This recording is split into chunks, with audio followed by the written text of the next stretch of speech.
Hey everybody, welcome to Jay Lippman Live. Happy Wednesday. So happy that you are here today. We've actually got a really special live stream for you. We are not going to be, it's not going to be the normal Q&A that we usually do. I have a very special guest. Today we're going to be talking about building the perfect, or at least a very, very good custom built PC for video editing. I've got Matt Bach from Puget Systems on the stream live with me today to answer your questions. We're going to talk about some stuff. We will be opening it up for Q&A at the end. So if you have any questions, check out that pinned comment in the chat and fill out that form. And later on in the stream, we'll be getting to your questions. But for now, I'm going to bring Matt on to the stream to introduce himself, and then we're going to get started. So here we go. Hello, Matt. How are you, sir? Hi. Good. How's it going for you? It's going pretty good. Excited to do this. You're officially my first guest on the live stream, so I'm very excited about it. Yeah, we did a little test last week with some of the stream members coming on and asking questions, but you are the first official invited guest to be on here and answer people's questions. Wow. And you're like the perfect guy. So, because, people are always asking me hardware questions and whether or not this computer, this processor, this GPU would work. And I don't know, because, I had you guys build my computers, so because you guys know that stuff better than I do. So why don't you give people a little introduction, tell them about yourself, what you do, and all that good stuff? Sure. Yeah. So, like I said, Matt Bach, I work for Puget Systems. And Puget Systems, we're a workstation manufacturer. We specialize more on the higher end, I would say, of things. And everything we do is 100% built to, not really even built to order, it's built to like your workflow. So most of the time when we're talking with our customers, it's not about like, what hardware do you want? We ask them, hey, what application are you using? What workflow do you do? Are you round tripping between applications? What codecs? Getting really deep into the details, because what we've learned more and more is that like things are complicated. And the more we can talk to, video editors, in the language that you guys, okay, what are you doing? We'll handle the hardware side of things. So that's what we do as like a company. Myself, my role is I'm part of what we call our labs team.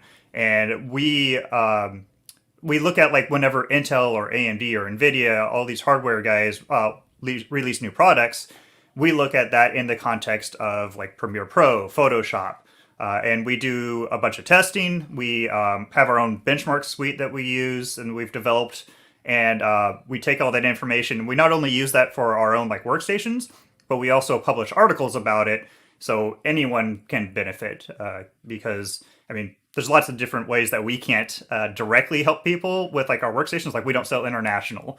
We know there's some people who have like purchasing contracts with Dell, but hey, we might as well share this information. So if you go onto our website, pugetsystems.com, up at the top, there's some navigation that has like publications. You can go to articles. Pretty much all of the testing we do, you can view and read. Some of it gets really deep into the weeds. So if you're not a hardware enthusiast, it might start to get a little messy, but you can at least see the charts and the graphs, and you can we try to make it as approachable as possible for the end users. Awesome. Yeah, that was the one thing like that actually really impressed me about you guys when we were getting all set up for my PC was you didn't really ask me. I talked to Wilson and he didn't really ask me any questions about like, what hardware do I want? It was all about, what do you do? How do you work? What does your workflow look like? What kind of projects do you work on? And it was great. It was great. The only hardware question that really came up was when I told him that I had an external hard drive that was Thunderbolt 3. And he goes, well, in that case, let's go with Intel instead of AMD because of the whole Thunderbolt 3 thing, which I didn't know that. That's why, you guys do what you do and I do what I do. So you guys built custom PCs, and I really wanted to, one of the things that I wanted to talk about were some of the benefits to having a custom PC as opposed to something that's, pre-built. Because I know some of the pre-built stuff, it might be a little bit less expensive for one. Let's start with cost, because everybody loves talking about cost. But there's a lot that you get for your money when it comes to a custom PC. Can you talk about that a little bit? Yeah, well, there's kind of different levels to all this stuff. Like you have like you could go down to Best Buy and buy like a Dell or an HP or whatever off the shelf. Those are almost always going to be fairly inexpensive. They're usually not very powerful. They usually have weird things like really a lot less RAM than you should have. Then you can go a step up from that and you can kind of do the same thing, but order like a Dell workstation or whatever. Those systems are ridiculously overpriced, honestly, most of the time. So people don't really expect that because they're used to like, oh, Dells and HPs, they're fine on the consumer line as far as like price. But as soon as you get up to anything that says the word workstation, oh man, they get crazy. Then you have the step up where you have custom, where you're telling some company like, this is the hardware I want.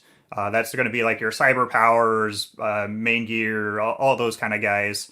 And they're great for what they do, but all they're basically doing is taking your parts list, putting it together, and then they give you like basic level, like hardware level support. Like if it stops turning on, yeah, they'll help you with that.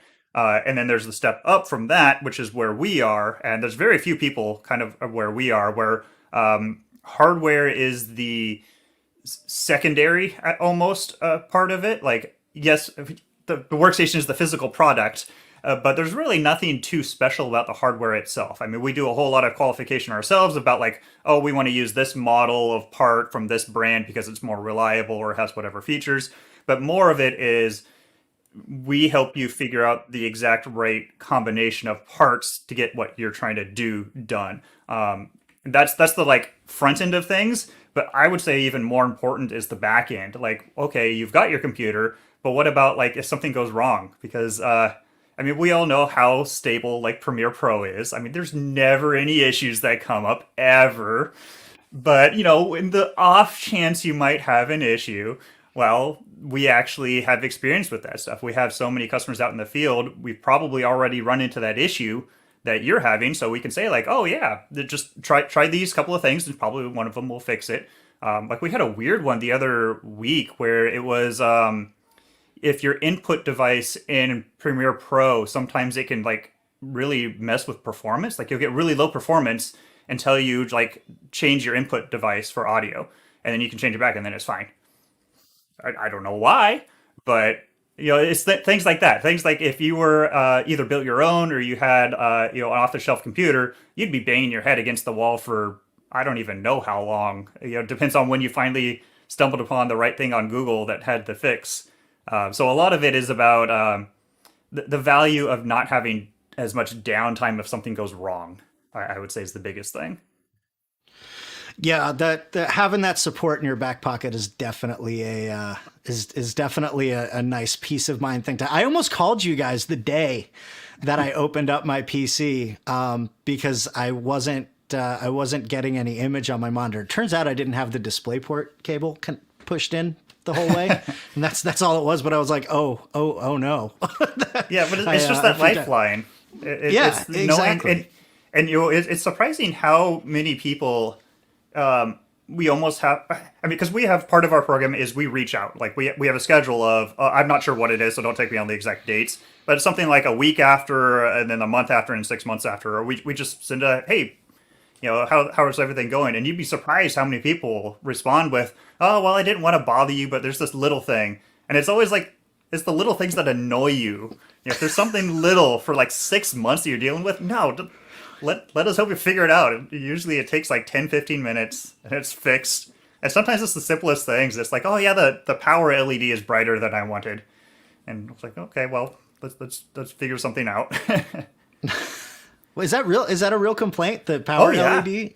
Wow. It's I don't quite know why, but honestly, even on my computer, like I had the same thing, and I found a little piece of like rubber or plastic or something, and I got it on there, and it dimmed it just the right amount. But yeah, it's a surprising complaint. Is the power LED is too bright. Nice. So you touched on something when you were talking about that.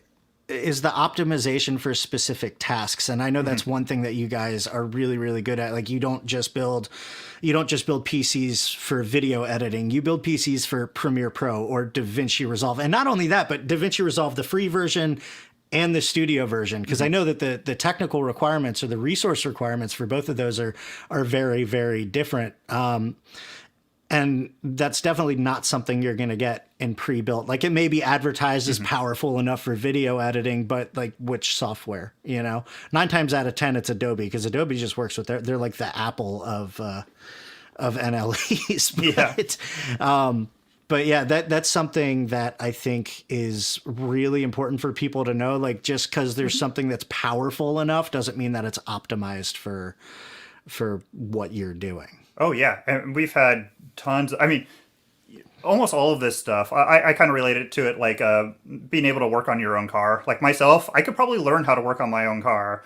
It's just I don't have the interest in it. I don't. That's not where I want to spend my time. So I take it to a mechanic.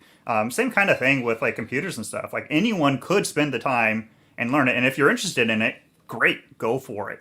But a lot of people, they just don't have that interest or that time. So that's kind of where we come into play. And yeah, you can really get the wrong thing very easily. It's less of a big deal in some situations today than it was in the past. But a couple of years ago, like there were people buying like dual Xeon workstations, insanely expensive, $20,000 computer kind of situations, not realizing that they're buying it and they're using it in an application that is not going to use like all of those CPU cores. So it's this $20,000 computer is slower than a $4,000 computer for what they're doing. And you don't quite have as dramatic of those things these days. These days, it's things like Premiere Pro added GPU decoding for H.264 in a recent update, but it doesn't work with all flavors of H.264. So knowing that, like, we always have to ask our customers, well, what codec using? If they say H.264, it's like, okay, is it 420? Is it 422? Because if it's 422, you're going to have problems because none of the GPU decoding supports that today. So like knowing and being able to set those expectations is such a huge deal. Yeah, that's I actually released a video not too long ago about understanding the different codecs and all that stuff, because a lot of people get confused. It was especially like right around the time that like the A7S3 came out from Sony, and everybody was freaking out about, the 10-bit 422 S-Log 3, and I'm like, yeah, but it's H.265. Like, that is going to kill your resources trying to decode that. And yeah, so one other thing that I want to check on, because I know this is something that a lot of people have asked me about, and I know kind of the answer, but you're, again, more knowledgeable in this department. Like, what about gaming PCs? Like, a lot of people think, a gaming PC is powerful. Right. It is. It's built to be really, really fast and really good at rendering graphics and stuff like that. But can you talk a little bit about the difference between like a PC that is built for gaming and one that is built for, let's say, creative work, so photo, video editing, stuff like that? Yeah, well, a lot of it is actually there's a lot of overlap. Like gaming PCs. They usually have more GPU power than you need for most like video editors. So oftentimes you might be spending a little bit more there, except for Resolve. Resolve can always use more GPU power. So that's a nice area where they can match. The other area though is most gaming PCs, they don't have very high core count CPUs. They're very about, because most games don't use a ton of cores. So it's all about how fast each core is. And there are some applications where that lines up. Again, After Effects. Like a lot of like gaming or CPUs that are in gaming PCs probably like exactly what we would use for After Effects, but they might not be exactly what you would use for Premiere Pro or DaVinci Resolve. So it's I would say probably like gaming PCs are better than like the off the shelf like office PCs that you would find in like big box stores or online. But they're still, again, they're not quite exactly right. I mean, honestly, a lot of the hardware that we use in our computers is the same stuff you'd use in gaming PCs. It's just a different like mix of things. Yeah, they can be fine, but it's again the same thing. You have to be knowledgeable enough to know where it's not the right parts and where it is. Because I could probably go online and find a gaming PC that is perfect for Premiere Pro, but I could also find probably 10 times the amount that are not exactly great for Premiere Pro. They're close, but they're not perfect. Yeah. Yeah, nice. Because before I had the PC that you guys built, I was using a gaming laptop, and looking at the box, looking at the tech specs, I'm like, oh yeah, this will be great, but it never quite Yeah, worked. well, laptops. I think you have less chance of actually running into issues with laptops because laptops, like the CPUs, they only go up to a certain point, certain number of cores. GPUs, they only go up to a certain point. Like you can't have multiple GPUs or oftentimes like complicated storage setups. So I think in laptops it's less of a problem. It's just like on workstations like the desktop side, you can get a CPU that has 4 cores, or you can get one that has 64 cores. Like there's a way wider range, and at a certain point, it's not even that more money is better. At a certain point, the performance actually starts to drop because of just how these applications work. You start to have too many cores almost, and that's actually very common. The highest core count CPU today is the Threadripper 3990X, and it's slower than CPUs half the half the cost in Premiere Pro and in DaVinci Resolve sometimes. So it's all about still getting the right thing, not the most expensive thing. Also with gaming PCs, you oftentimes have all that RGB and stuff, and you got to deal with a UFO flying, hovering around underneath your desk, which not a lot of editors really want all of that bling going on. Yeah. Some do. That's personal preference, but not so much. We do have a question that I don't know. I know I don't have the answer to it, but let me pull it up here. This is from Duster. He asks, what are the downsides to running a Hackintosh? I love Mac OS, but do want to build something powerful for rendering. There's anything on that? Yeah, there's quite a few. Hackintoshes are really interesting to me. I've never actually done one myself, but I followed a little bit. I think the main downside to a Hackintosh is I think there's two main things. One, it's not anything official. So like on the hardware side, you have to get a bunch of hardware that will actually work in it, because it's not like you can just go download a driver for your network card for Mac OS if they don't have a driver for it built in. So a lot of it is just that kind of thing. And I've heard a lot with like Apple will push an update and now all your stuff's broken. So you've got to now figure out what the solution is and how to fix it. And oftentimes it sounds like you can, but it takes a lot of time. It's like moving to Linux, except it's worse because there's even less support from the community. So I think that's probably the biggest thing I'd warn people about. Like if this is a production machine, you got to get work done. How much of a problem is it going to be if your system is down for a day and you're busy for a day troubleshooting, because Apple pushed an update that broke your system? So I think that's the number one thing, because downtime is lost money, it's lost time. The second is that Mac OS no longer supports Nvidia video cards at all.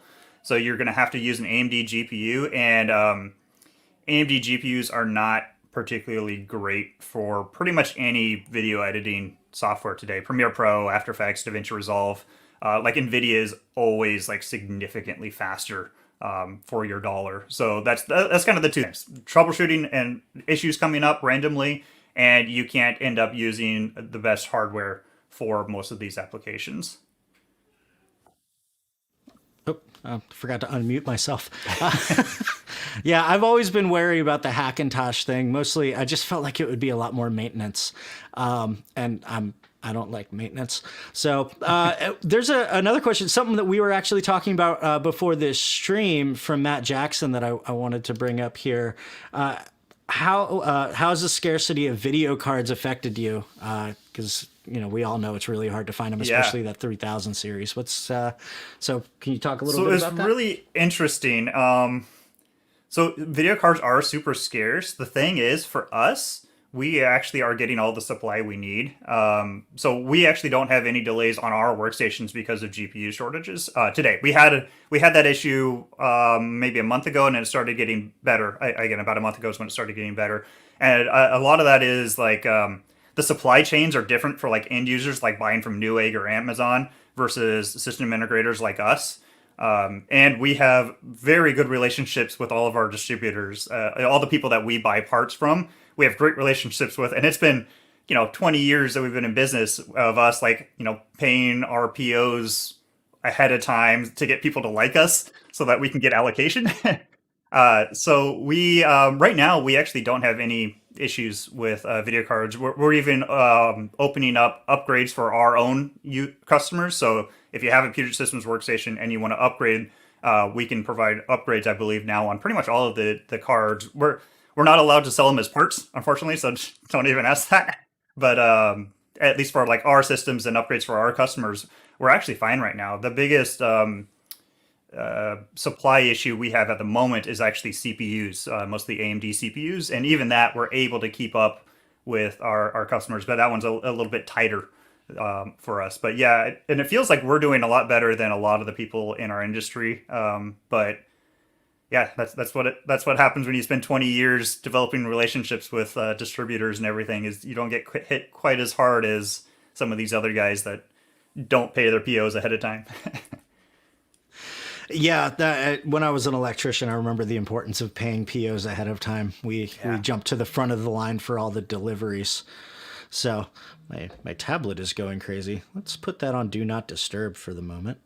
One other thing that, because I saw it pop up a couple of times in the chat, and I think I remember seeing a tweet from you guys or maybe reading one of the articles on your blog, but Frank Talking's having trouble with his RTX 3070 in Resolve Studio. I remember maybe it wasn't you guys, maybe it was somebody else. But have you noticed any problems with any of the 3000 series cards in DaVinci Resolve? On a hardware level, no. Actually, the 3000 series cards have been like almost perfect from a hardware level. I don't think we've had any cards that we've had to like RMA once they've gotten out in the field. So from a hardware level, they're terrific. Driver side, though, there was a whole bunch of problems with the game ready drivers because Nvidia has two different driver branches. They have the game ready drivers that are like they have day zero updates for like newest video games. So like there'll be like a new game launch. They like make changes that day and push a driver update out. It's like that sounds terrible for like a system you need to have stable. So they have that branch, and then they have the studio drivers, and those ones aren't updated as much. They're more stable. They get tested with these kind of applications. They don't get quite the level of certification that like the Quadro drivers do, but studio drivers are way better. We use them across the board. Anytime anyone has issues, often it's game ready drivers. So don't use the game ready drivers. Make sure you're using studio. The other thing too is, especially if you just did like a upgrade or something, clear your DaVinci Resolve preferences. You can back them up first. I can't remember exactly where they are, but you can just Google like where are DaVinci Resolve preferences. But sometimes, especially when you do an update or an upgrade, things can get kind of screwy in the preferences. So clearing those out sometimes can help out too. Or you could just have a bad card. You could just be unlucky too. Yeah, I remember the first thing that I did when I set up this PC was switch over to the studio driver, and because that's it was about a month or two ago. Like the game ready driver, like if you go on Reddit, I think they still have like penned threads on like the Premiere Pro and DaVinci Resolve forums because it was just such a widespread issue. All these people with game ready drivers, and they were just messing up absolutely everything, like application crashes, poor performance, everything was terrible. Yeah. All right. So before we go on to our next segment, which I'm personally very excited about, just for anybody who's come in before, since the beginning of this stream, we are here with Matt Bach from Puget Systems, here to answer all of your hardware related questions. If you're looking to build a PC for editing or wondering why yours isn't working right, that's what we're here for. If you do have a question for myself or Matt, there is a link to a form in the pinned comment in the chat. Just go ahead and click that link, fill out your questions. We'll be getting to that in just a little bit. But now, what I want to talk about, very, very excited about this because I know it's going to make the chat go crazy. Let's talk PC versus Mac. I know that you have, you not only do the benchmark testing for all the new GPUs and all of that stuff, but you've also tested Macs. I think actually when I was on your live stream, you had just gotten one of the new Mac Pros in from Linus Tech Tips, and you were getting ready to do a bunch of testing on that. So what have you found? I think there's a couple of different things. It's always an interesting topic because people get very defensive, and it's just like if you're talking like Android versus iPhone, or people get into this with like cars and stuff. So I think the number one thing to always recognize is that computers, whether it's Apple or PC or whatever, they're all just tools. They're tools to get your job done. And if one is the right tool for you, great. So, there's some people that are heavy into the Apple ecosystem, and yeah, great, yeah, go with Apple. I especially think that basically anything with a battery, I think Apple is absolutely amazing. So, iPhones, laptops, or MacBooks, I think Apple is absolutely terrific. Once you get up to like desktops, though, there is there are some issues with Apple. I think in general, like they're still very slick. Like on a hardware like engineering level, they are amazing machines. Like that Mac Pro, oh, that thing felt like it weighed a ton, but like just like feeling it and everything, like the engineering behind it is oh, it's perfect. But man, the price you have to pay is very very high. Not only from like a price standpoint, but it's almost unfortunate because Apple right now they're locked into using Intel CPUs on their desktops and still on a lot of their laptops and AMD GPUs. Those are the two like underdogs almost right now when it comes to performance. Like you really want an AMD CPU and an Nvidia GPU. So from a performance level, honestly, PC is just way ahead. We're recently doing some pricing stuff, comparing our prices to other people and stuff. And I tried to price out equivalent like Mac Pros and iMac Pros to like one of our systems for like Premiere Pro or DaVinci Resolve. And I was coming up with numbers where like you have to spend 4 times as much on an Apple, iMac or a Mac Pro to get the same performance from a PC, and that's only like a mid-range PC. If you go higher than like a $6,000 or $7,000 PC, there's just no equivalent on the Apple side because they're locked into Intel CPUs and AMD GPUs.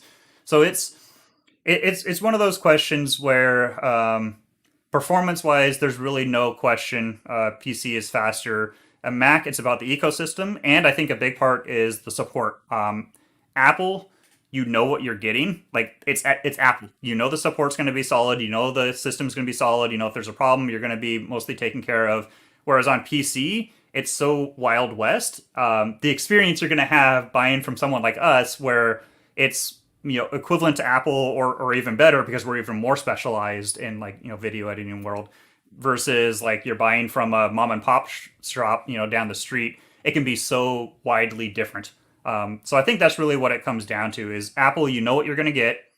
The performance isn't as good. You're going to pay a whole lot more for it, but you know what you're going to get. And PC, you've got to do a little bit more research or work with a company like us. And, then you'll get a good experience as well. Yeah. Okay. Yeah. My only experience with a Mac computer was like my laptop. I started an internet marketing company. 2 weeks later, my laptop stopped connecting to the internet, and my mom just happened to have an old iMac sitting around, and that's my only experience with Mac computers other than playing around with other people's. So I don't really have firsthand experience of like which is better. I'm glad that you have had the chance to test them. What about the M1 chips? Have you had a chance to play around with Oh yeah, those? that's actually yeah. well, Let's. that's that back there. Oh, nice. It's all reversed. Yeah, we got one of the M1 MacBooks in because we need to do a whole bunch of our own testing. A lot of that is actually because we make our own benchmarks for Premiere Pro, After Effects, DaVinci Resolve, and stuff, and we need to make sure that it'll work on the M1 Max, which they don't right now, because most plugins don't work because like the M1 native applications are like all in beta right now. They're not actually out. I think they're very, very interesting. I don't think they are ever going to show up in like high performance kind of things. So you're never going to see it in like a Mac Pro kind of a situation.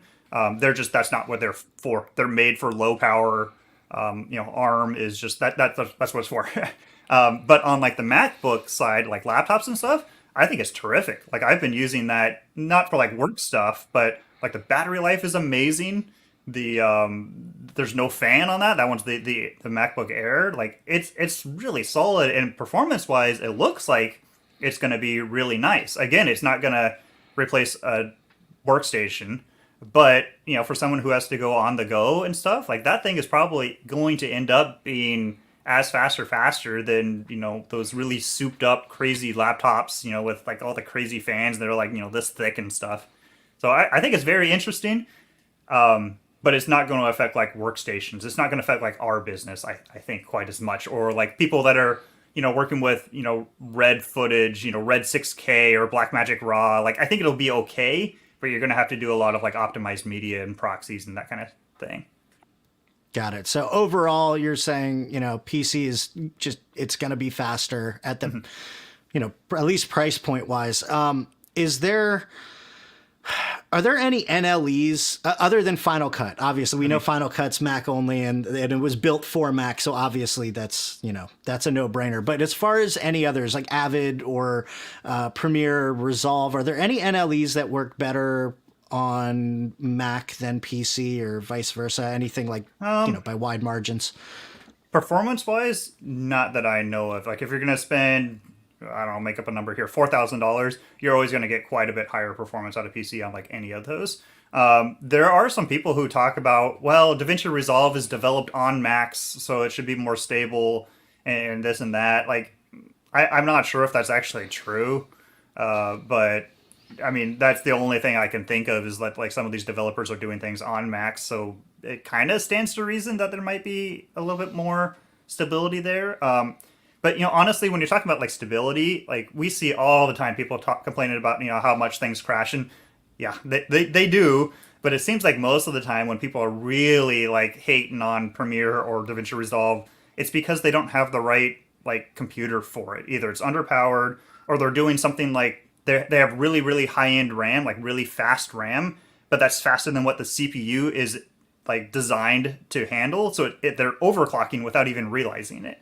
And those kind of things always introduce like stability issues. So oftentimes that's where you get that like PC is less stable than Mac on these NLEs. It's because, like we were saying before, like Apple, like you're getting what you're getting. There's no real like way to go wrong, like when you're configuring a Mac, like a Mac Pro or something. Whereas on PC, it's Wild West. You can totally get the wrong thing that's going to end up being a not as stable system for these applications.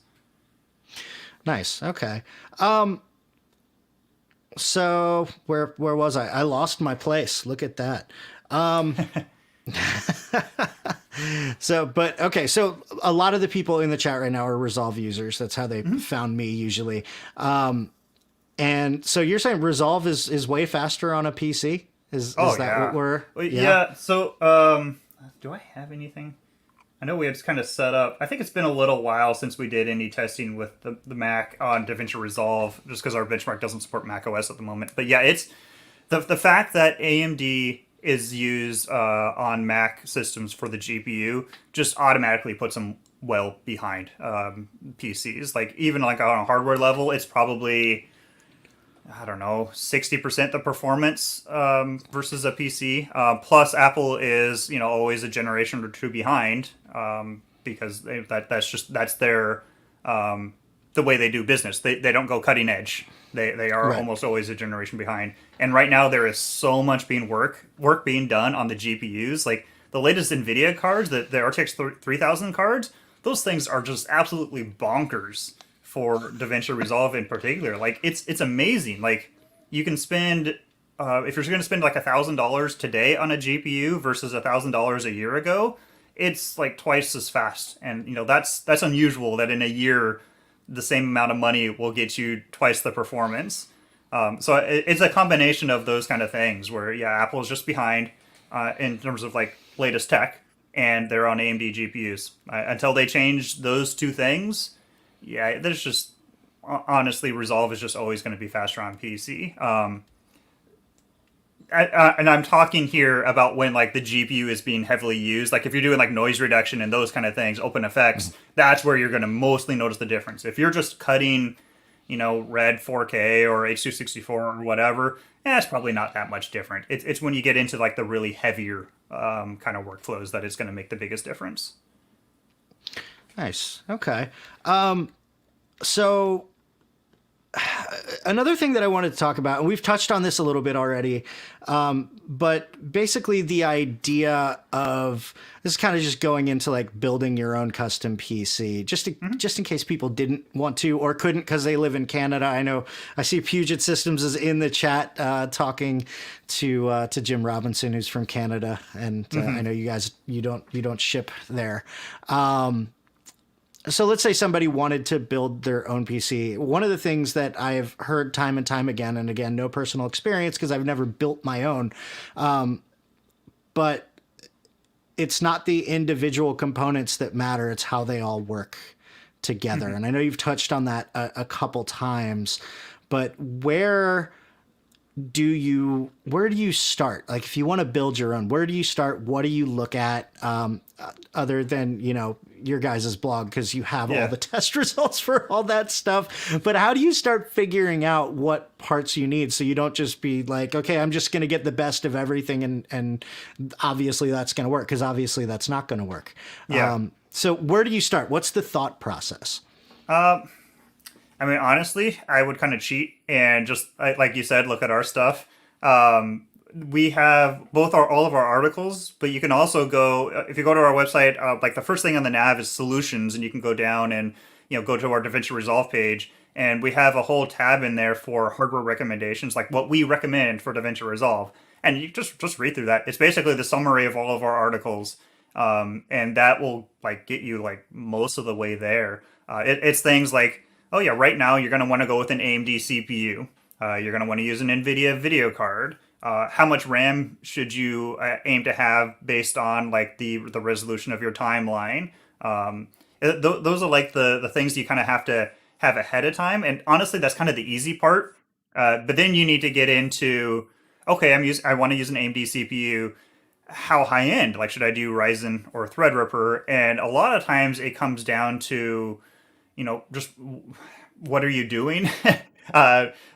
Which I know it's hard, and that's where you really have to dive into, either our articles and really get into it, or you can come on a live stream like these. Like we do live streams actually ourselves every Friday, so you can always hop into like one of our live streams and ask questions of that kind of situation. But mostly it's AMD CPU, Nvidia GPU, and you kind of want to get them about at the same level because you don't want like a really high-end CPU and then a low-end GPU or vice versa. Especially in Resolve, you see all the time people talking about how Resolve is so GPU-centric and you need like powerful GPUs at the sacrifice of everything else. It's like, no. The CPU is still being used for a lot of stuff.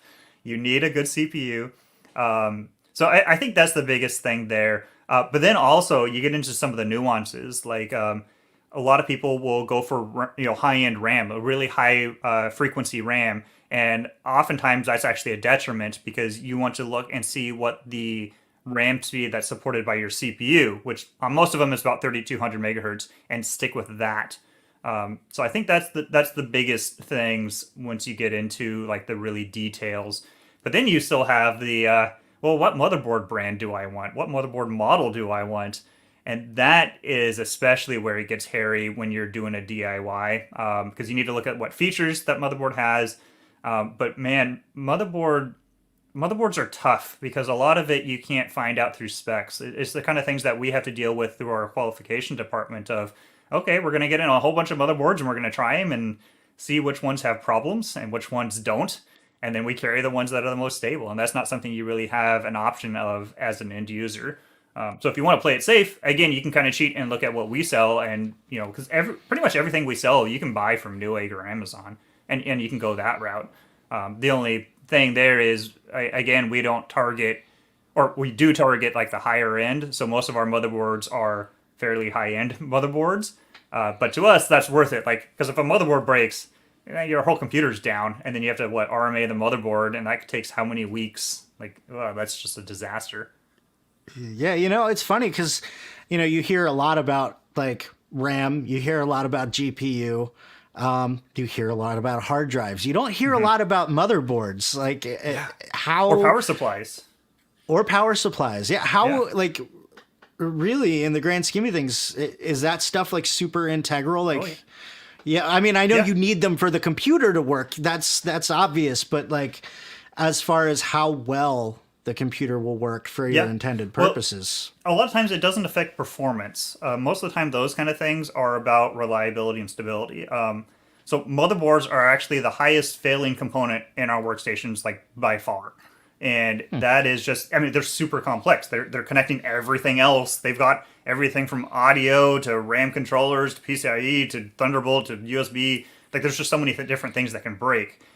So I think it's worth your while to not get like a $50 motherboard. Like up your budget a little bit there, because that's where most likely a problem is going to occur, and it'll take absolutely everything out in your system. Power supplies, same kind of thing. The problem with power supplies is if it's a really bad power supply, it can actually fry other things in your computer. And those they're tough because like the best ones tend to change. Right now, we're big fans of Gigabyte motherboards, and for power supplies, EVGA is a really great brand actually. So like Gigabyte motherboards, EVGA power supplies, that's kind of what I would recommend just as a blanket if someone was looking for DIY as far as like motherboards and power supplies go. Okay, nice. I want to touch on hard drives real quick. I know it wasn't in our notes, but I want to talk on it anyway. Yeah. Obviously, we know, SSD is going to be faster than mechanical. And I know that I have SSDs in this PC. Could you touch a little bit on the importance of having what I call a clean drive? So I've got the drive that has all of my, the operating system, the software and all that stuff. And then I have a drive inside there that's dedicated to my project files, all my footage and all that stuff. Can you touch on, and I know it's a little bit different between like Resolve and Premiere Pro because they save their projects differently. But how important really is it to have that separate drive? Yeah. And does it matter if that drive is internal or external? Oh, yeah. Okay. Yeah. Most of the time, I'll tackle that internal first, actually. Most of the time, we try to get as much internal as possible. And that's not always possible. I mean, sometimes, like if you have like a NAS or a network attached storage, that's totally separate. But I'm talking like USB or Thunderbolt. Those kind of drives, it's just additional points of failure. And I know like sometimes like that's just how people is. That's how their workflow is. And that's fine. But we try to move as much stuff internal as possible. Just again, less points of failure. But as far as like drive setup, I would say probably the most ideal setup for a lot of video editing workflows is, like you said, a drive just for your OS and applications. And having that on its own drive is really nice because, like, say there's a Windows update that like screws up your system and you have to do an OS reinstall. All you're losing is your installed programs. Like you don't have to worry about like losing any of your projects, anything like that, which is nice. DaVinci Resolve, you'd have to do a little bit of changing things in order to get that because it saves the project database. I think is like default on your OS drive, so you might want to move that or have your database somewhere else. But so that's really nice for that. The second drive is often, like you were saying, like all your project files, all your media, all that kind of stuff. And that's just nice to have it on its own drive because then, you can have a folder for each project you're actively working on. When you're done, you just, copy that folder to your NAS or external drive for backup, archiving and all that kind of jazz. But the third drive that I think is really nice to do when you can is a drive that is just for like your cache files. So your media cache, again, like you're saying, is a little bit bigger deal in Premiere Pro than it is in DaVinci Resolve, and especially important in something like After Effects. But for like all your cache files, and that is really nice to me because one, if your cache drive starts getting full, you just go in there and you hit Control A, select all, and you hit delete. Like you can just delete it from Explorer, and it's gone and it's clean. Second is those files oftentimes are like, it's a ton of like small files being constantly written to the drive, and storage drives, SSDs, or the newer, faster NVMe drives, they have a finite amount of writes you can make to the drive. The different drives have different amounts, but once you hit to that point, I don't think it immediately fails, but it like greatly increases the chance that the drive will fail. And so by putting all of these files that are constantly being written to the drive, over and over and over and over on one drive, that like if it fails, it's not a big deal. Like you've just lost all your temporary files, and you can start writing those to your OS drive for a while until you can replace the drive. It doesn't like hurt your workflow at all. But if that same drive had like your OS or all your project files, well, hey, if that drive fails, now you're like in deep trouble. So it's really nice to go for a 3 drive if you can, even an OS, projects, and then cache. And if you can't, you can make some of those, but that's kind of like the ideal. Nice. I say I didn't even think about the cache drive. Yeah, and that's another I'm gonna area have we were to. talking about Mac and PC. That's another area where PC gives you so much more flexibility. Like on a a Mac Pro or whatever, you get one drive, and that's fine. But that prompts a lot of people to start working off of external drives, which especially when you're having to deal with dongles as well. Like, it can be frustrating if that drive drops out for a little bit. And Mac is better about that, I feel like, than PC a little bit, but it's just an additional risk. And so having as much as you can internally is just great. Interesting. Interesting. Yeah, that's gonna give me some stuff to think about. I may be giving you guys a call. So we're going to jump into the Q&A real quick. I do have one more question that I want to ask you, but first, but before we do that, guys, we are going to be jumping into Q&A very, very soon. So make sure you check out the link in the pinned comment in the chat. I fixed the form. You guys can get in now. I had the permissions all screwed up. Sorry about that, but it's fixed now. If you guys have any questions for myself or Matt, make sure you click that link, fill out the form. We'll be jumping into that shortly. But before we jump into that, and no, this came up in the chat, actually. I think my friend Matt Jackson is the one who posted it. Let's talk about dream machines. Like, what are some...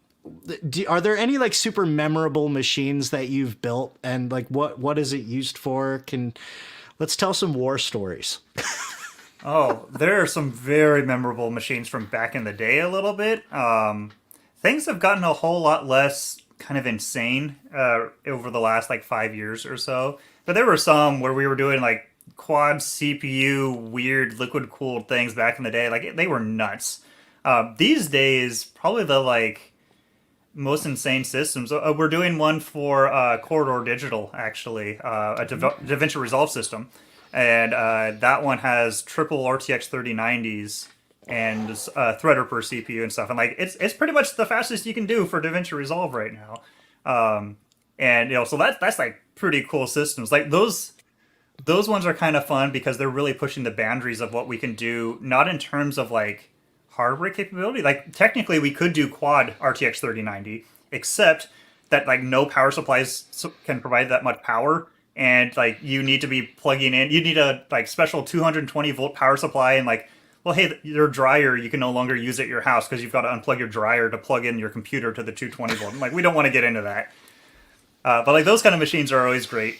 We also have some customers who do, this isn't at all in video editing, but they have such insane storage requirements that they want like 4 NVMe drives in RAID just to get the speeds. And like, that's insane because NVMe drives, they'll do like 7 gigs a second these days. And like, they're like, oh yeah, we need at least 20 or 30 gigs a second for what they're doing. That kind of stuff is just, that's insane that they're having to feed that much data to whatever it is they're doing. I don't even know how you process 30 gigs of data a second.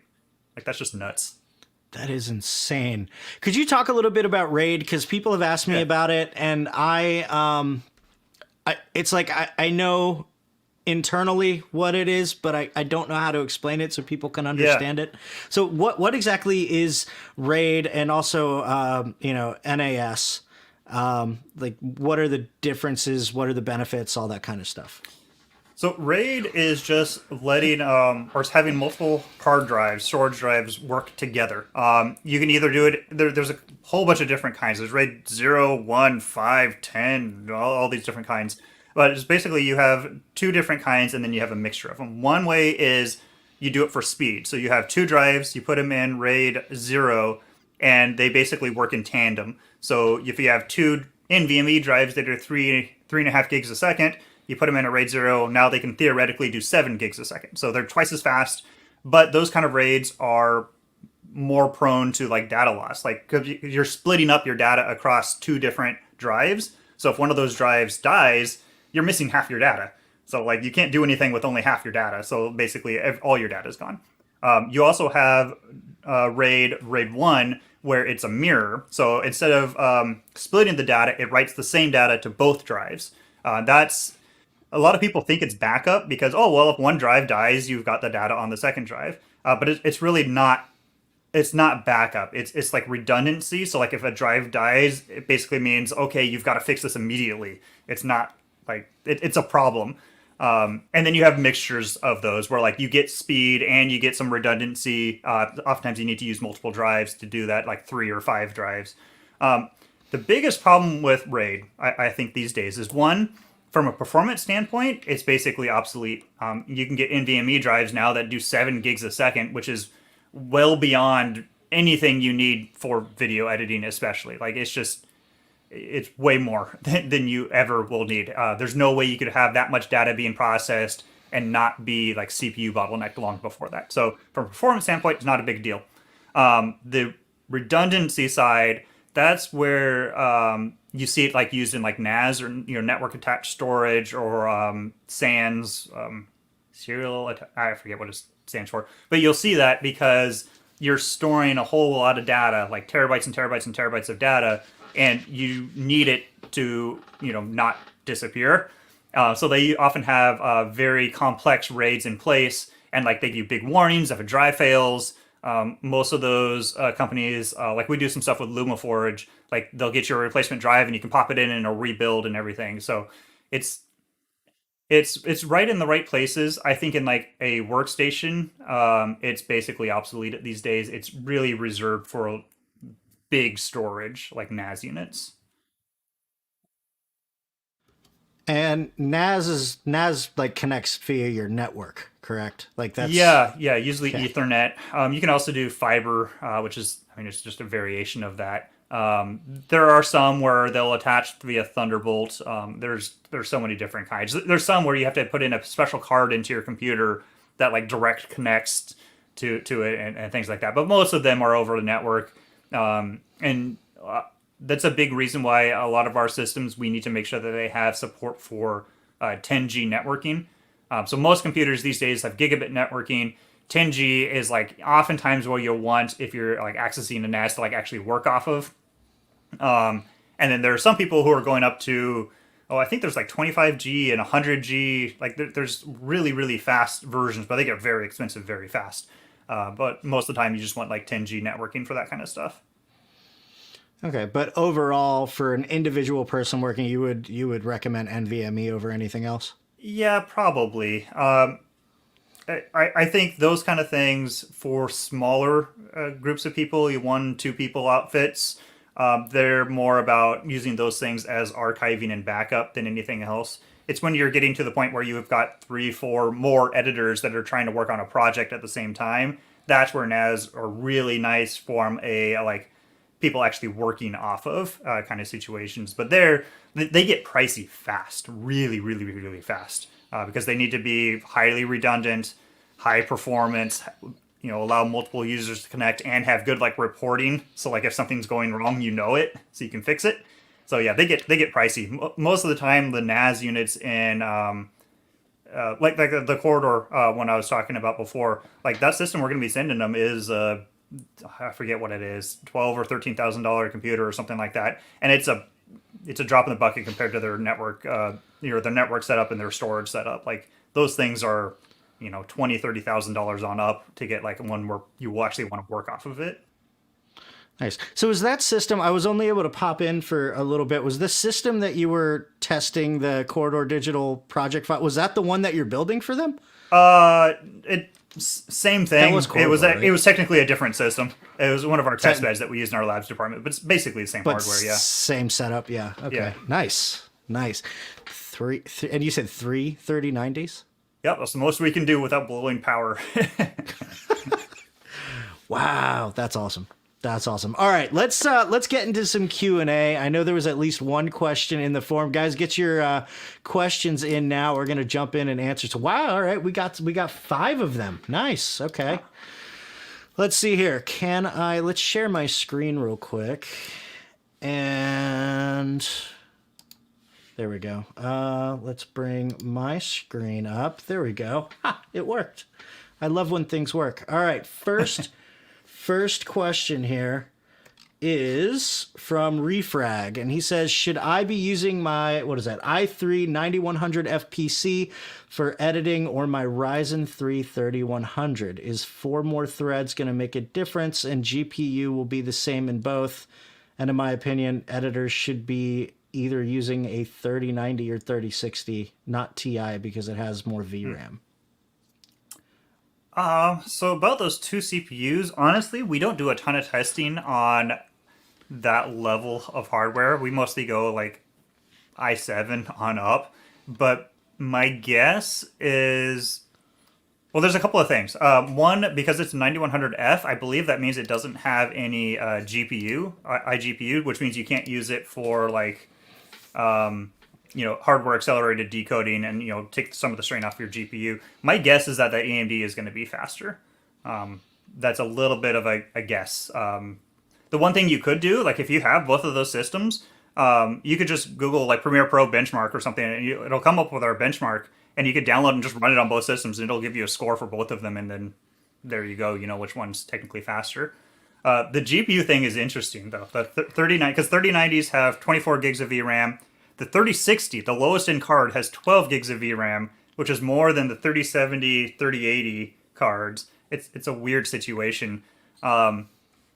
But yeah, the whole like VRAM side of things is very interesting because you need to have enough for what you're doing. Having extra doesn't really make a big difference besides future proofing. But a lot of people, like if you're doing 1080p or 4K, you don't need that much VRAM. An 8 gig GPU is going to be fine unless you're doing something very crazy. But yeah, if you want to get up to like 6K and all that kind of jazz, yeah, it really does limit the number of video cards that are possible for you. But if you're talking about using an i3 or a Ryzen 3, you probably don't need a 3090. It's probably going to be way, way overpowered.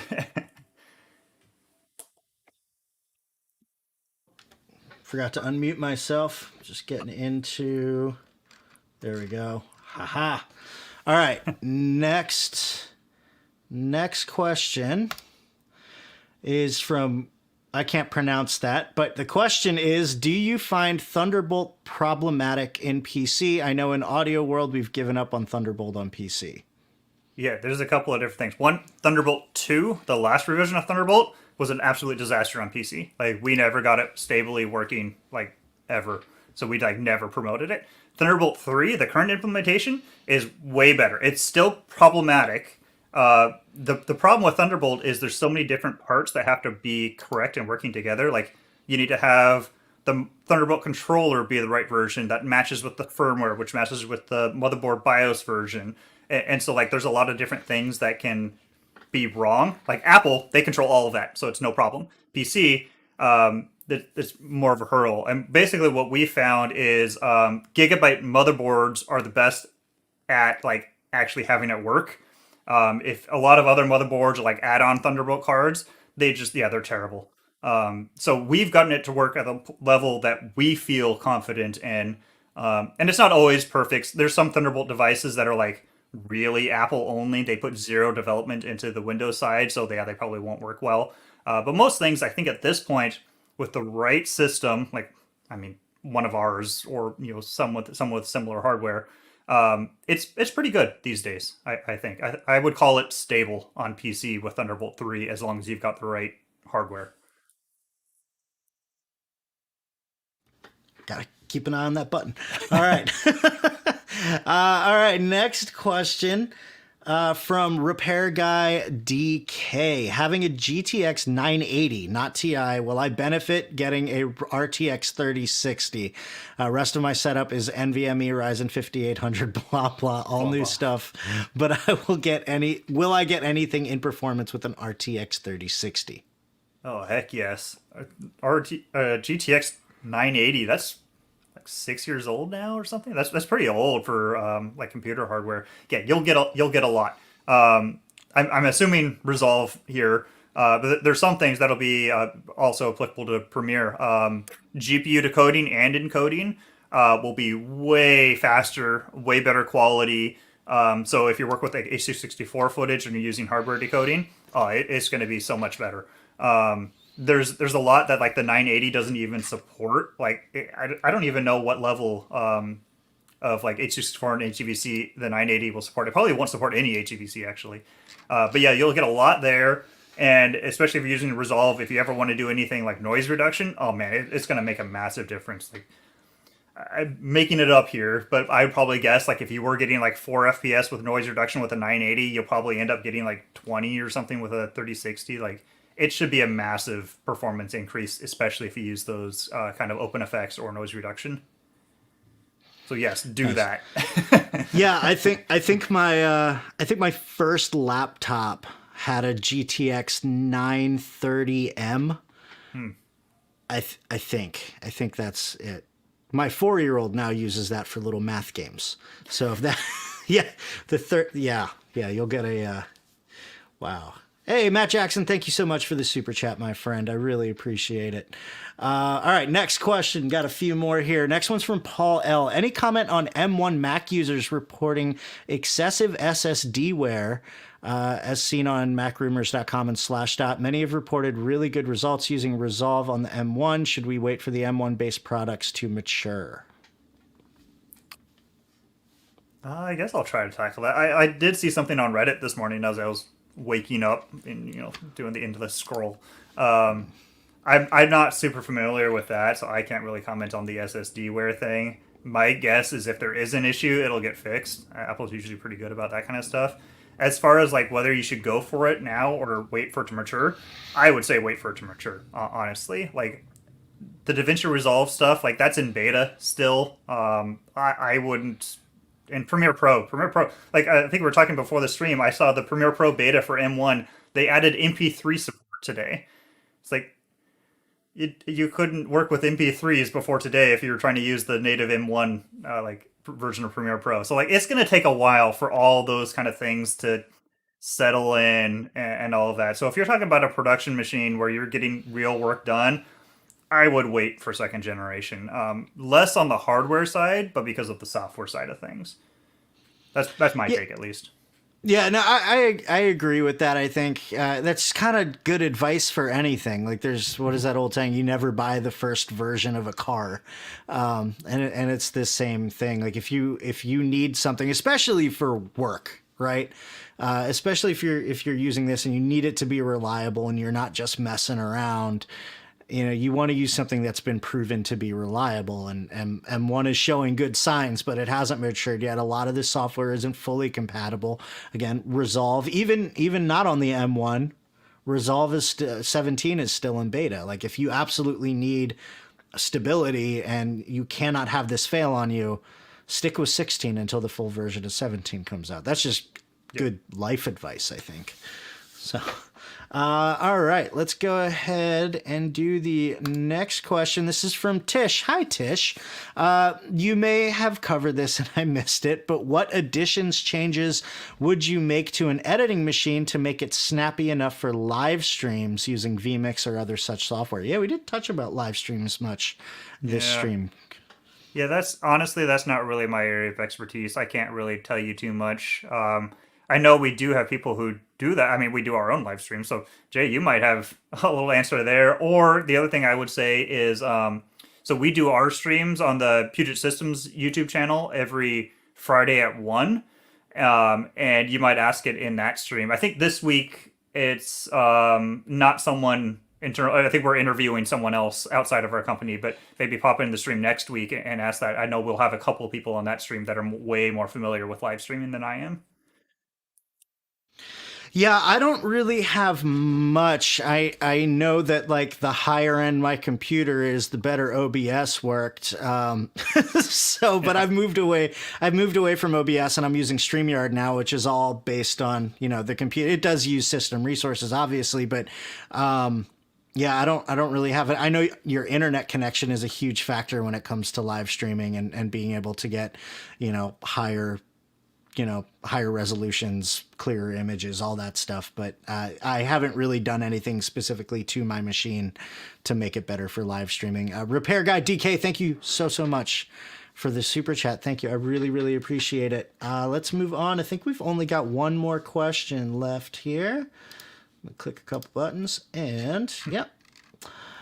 Next question is from Frank Talking, who asks, what is the best way to edit and render with an SSD for the operating system and two M.2 NVMe drives? I don't really understand that question personally. Maybe you do, So My guess is they're just asking about like drive setup. So if you got an SSD for your OS, and we were talking about this a little bit before, but SSD for your OS is great. Two NVMe drives. The way I would do it is I would have a drive for all your project files, all your media, all the stuff you're normally working with, and then probably the smaller drive, depending on the size, as a dedicated cache drive. That way, all of your cache files that like thrash those drives that can make it fail sooner are in one place, where if that drive fails, all you lose is your temporary files, so whatever.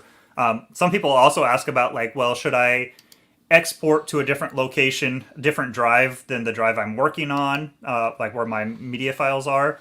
Generally, especially if you're talking NVMe, it won't make a difference. Like, think about how fast you're rendering, versus, if it takes you 10 minutes to render a 1 gig, video file, that's actually not using that drive very much. So the fact that you're reading from it and writing to it, it's like nothing. The drive can handle that no problem. You're bottlenecked by your CPU or GPU. So usually you don't have to worry about, exporting to a different drive than where your source files are, not with an NVMe drive especially.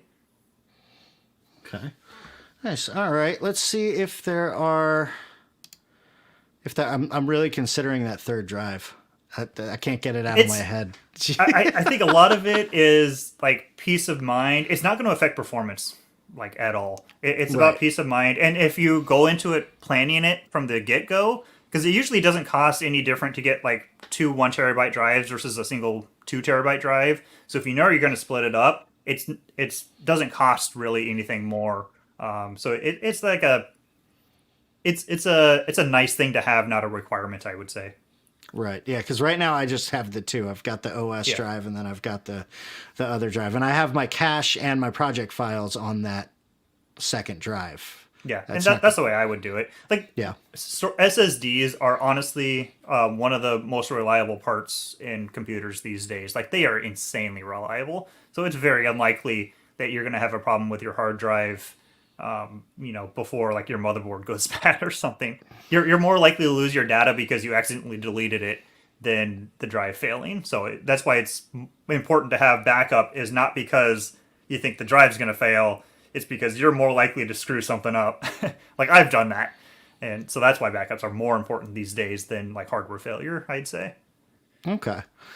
All right, so I'm looking at our little private chat for any questions that I may have missed, and it looks like I know there's one that Puget Systems actually answered in the chat, but this other one from Custom FN, he asked, is 1050 Ti Ryzen 3 quad-core processor 1200 okay for editing? Ryzen 1200, what is that? Don't know. I'm going to do a quick Google. Okay. It's pretty low end. You can probably do like 1080p, but even then, you're probably going to have to end up working with proxies or individual resolve optimized media. I mean, that's the nice thing about like all of these NLEs these days, is they are all making it easier and easier to do proxies or optimized media workflows. A system like that, you're probably going to have to do it unless you're working with pretty low bitrate H.264 where it can handle it. The good thing though, like 1050 Ti is not a terrible card. You might be able to use like GPU decoding either in Premiere Pro, or you'd have to have the studio version of Resolve, but that might be able to handle it for like 1080p. So hopefully that. Okay. All right. I think this will be the last question, and then we'll start getting out of here. But this one, just to give you guys a little shameless plug from Matt Jackson, do you have any other big YouTubers that you have built PCs for that you could mention? I hope Puget Systems is still in the chat, because that's probably Houston, who does a lot of stuff with them. Is that Houston? Hi, Houston. Probably. That's my guess, is that it's Houston. Houston, I miss your beard. We need to chat soon. I'm trying to think if there's an easy way for me to look up anything. I mean, there are some cool ones we've done. Just off the top of my head, Corridor Digital is a huge one. We do so much with them. Like, those guys are absolutely amazing guys. Like, I love working with them. We did something with Julian Bass recently. He's been kind of blowing up on Twitter recently. Smarter Every Day, Destin from Smarter Every Day. He's a really cool guy. We've done some stuff with him. Oh, okay. He's putting some stuff. Oh yeah, Jay Lipman. I don't know if you guys have heard of that guy. Huge YouTube star, and we love working with him. He's terrific. And we've got some older ones that are some interesting ones. We did Jerry Berg, who's I think YouTube handle is Barnacles. He was he was like our first big person that we worked with. He has a very big personality, I would say. He's a very interesting personality. But he's a cool guy that we've done some stuff with in the past too. And then a whole bunch of others. I'm trying to like find like it's interesting because we don't actually do a whole lot of stuff where like we promote a ton. A lot of it is like we work with people, well, I mean like Jay, and like they are the ones who are kind of being our mouthpiece to the world. So I don't even know if we have like these are the people we've done stuff with list. We should though. Let's see here. Oh, looks like we got some more stuff in the Oh, I'm gonna pop this up on the screen. It's not a question, but I'm gonna pop it up here anyway. Let's see here. This is from Frank Talking, who says, please thank Matt for me. So thank you, Matt. I will follow his advice for the NVMe drives right now. You, sir, are an officer and a gent for arranging this live cast. Well, thank you so much, Frank. I really appreciate that. This was a lot of fun. So what's going on with Puget? I know you got the crazy triple GPU thing with Corridor going on. What else is going on? Where can people find you? Let's roll out the red carpet, as Sean Evans would say, and just tell people what's going on. Sure. So right now, anything really, just go to PugetSystems.com. I think the biggest thing is if you are in the market for a workstation, give us a call. Like there's about as page, there's a phone number. We find like phone call is the best way to like work things out versus email or whatever. But there's a lot of stuff going on right now. Like we were talking at the very early part of the stream, supply is a big issue in the industry right now. We're actually doing pretty good. So like you can actually get a workstation from us, which is great. There's a lot of really interesting things coming out soon. So like if you're in the tech world, the hardware world, and you're interested, Threadripper Pro is a big thing that's going to be launching soon. I don't think we can say when, so I shouldn't say when, but soon. There's a bunch of stuff from like Intel coming soon. There's a lot of really cool stuff going on. I should probably, especially since I'm sure that is Houston in the live stream chatting, I should mention we do our own live stream every Fridays at 1 p.m. You can either find it on our Twitter or YouTube, Puget Systems. Those are always great streams. The stream next week, I believe we are talking about Threadripper Pro and where its use cases are. So that's very high end workstation kind of stuff. Yeah, I've seen some tweets, I think from you. Yeah, about probably Threadripper Pro. Yeah, it's a really it's weird definitely and intriguing. Yeah. Awesome. Well, Matt, thank you so much for joining me today. This was a lot of fun. Absolutely. I enjoyed this. This was great. And for the rest of you, I just want to give a huge shout out to a couple people. First, all of my channel members, thank you so much for being here. If you guys are not a channel member and you want access to a private Facebook group, a private section on my Discord server, monthly live editing trainings, which I promise I'm going to get back to soon, as well as free presets and coming soon behind the scenes videos, then make sure you click the button below this stream. Sign up. It's only $4 a month and it's a blast. So make sure you do that. Also, huge thank you. You know what? Let's just bring him in so he can wave to everybody. Joe is my behind the scenes assistant today.